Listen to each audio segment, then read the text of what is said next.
नमस्कार जय जगन्नाथ जीवा आज किसी गुरुत्वपूर्ण खबर को प्रथम खबर रही डिसेम्बर में बारवाटी हेब टी20 मैच मुहांमुही हेबे भारत और दक्षिण आफ्रिका बारवाटी पुणी चलित वर्ष डिसेम्बर में टी20 अंतर्जातीय मैच हो पारे।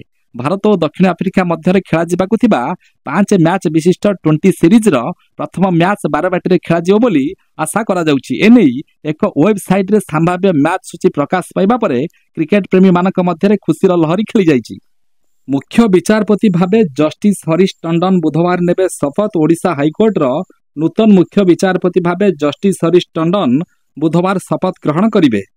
राज्य रे हाथींग पई आउ जागा नाही जेतिकी रहिबा कथा ताठारु 300 अधिक हाथी अछंती ओडिशा रे। पुणी झारखंड और छत्तीसगढ़ रु भी हाथी ओडिशा मुहा हेउचंती हाथींग पई पर्याप्त परिमाणर खाद्य न थिबारु खाद्य अन्वेषण रे जनबसती मुहा हेउचंती हाथी। सेति पई बढ़ुची हाथी मଣିष लड़ाई। चारिधाम यात्रा पई पंजीकरण आरंभ। एप्रिल 30 रु करिपारिबे चारिधाम यात्रा। उत्तराखंड प्रसिद्ध चारिधाम यात्रा पई पंजीकरण आरंभ होईची। एप्रिल 30 रु आरंभ हेबाकु जाउची चारिधाम यात्रा।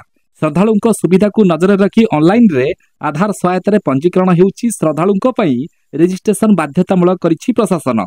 एहा द्वारा श्रद्धालु निज पंजीकृत तिथि रे दर्शन सुविधा पाई परिबे। धाम गुड़िकरे टोकन सह दर्शन व्यवस्था करा जाउछि। सेपटे बद्रीनाथ, केदारनाथ, गंगोत्री और जमुनोत्री यात्रा समय रे श्रद्धालु निज सह छता, गरम कपड़ा एवं रेनिकोट नेबाकू कुहा जाइछि। स्त्री स्वामी गोटिए पदवी रे चाकरी करुथिले मिलिबनी भरण पोषण कहिले सुप्रीमकोर्ट। सुप्रीमकोर्ट गुरुत्वपूर्ण राय आसीछि। स्वामी स्त्रींकर आर्थिक एवं सामाजिक स्थिति ठीक रहिथिले भरण पोषण देबार आवश्यकता नाही बोली राय सुनाइछंती सुप्रीमकोर्ट। जड़े महिलांकर आवेदन उपरे सुप्रीमकोर्ट एभली कहिसंती। विचारपति जस्टिस अभय ओस ओका और जस्टिस उज्जवल खंडपीठ एही राय सुनाइछंती।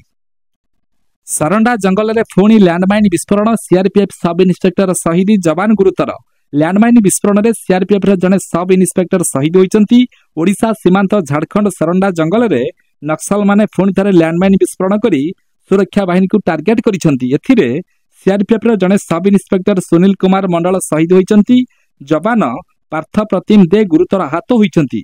सूचना अनुसार शनिवार सरंडा जंगलर मारांगा पोंगा ठारे नक्सल विरोधी अभियान चलिथिबा बेले हठात शक्तिशाली विस्फोरण होइथिला। एथिरे सीआरपीएफ 197 बाटालियन 2 जण गुरुतर होइथिले। उभयंकु छोटा नागेरा डाक्तरखाना रे प्राथमिक चिकित्सा करा जिबा परे अधिक चिकित्सा पई हेलिकॉप्टर जोगे रांची निया जाइथिला।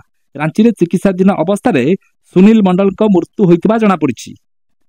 समाधान हेब महानदी जल विवाद। ओडिशा और छत्तीसगढ़ मध्य रहिथिबा महानदी जल विवाद समाधान लगी आशा बढ़िछि।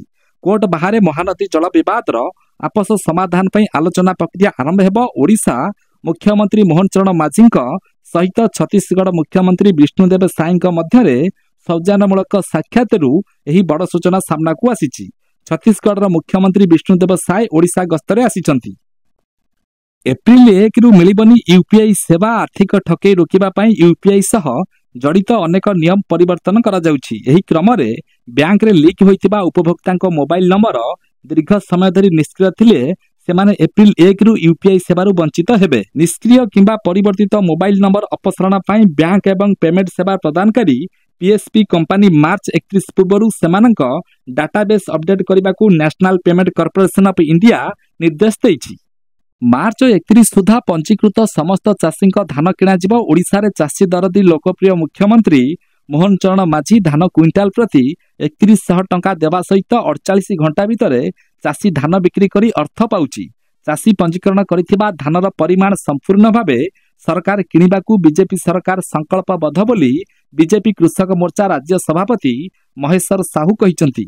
बीजेपी कृषक मोर्चा राज्य सभापति श्री साहू रविवार मुख्यमंत्री श्री माझी धान मंडी पलासपंगा सेवा समन्वय समिति परिदर्शन करथिले। धान बिक्री करि पारि नथिबा पलासपंगा धान मंडीर 139 जन चाषी और पद्मपुर सेवा समवाय समितिर 144 जन चाषी, राईसुआ सेवा समवाय समितिर 98 जन चाषी, नरणपुर सेवा समवाय समितिर 72 जन चाषी, रघुनाथपुर सेवा समवाय समितिर 80 जन चाषी और मैदानकेल सेवा समवाय समितिर 33 जन चाषी किणा हेबाकु थिबा 25,791 क्विंटाल धान मार्च 31 तारिख भितर युद्धकालीन भित्तिरे किणा जिबा बोली राज्य सभापति श्री साहू उपस्थित चाषी मानकु प्रतिश्रुति दैथिले।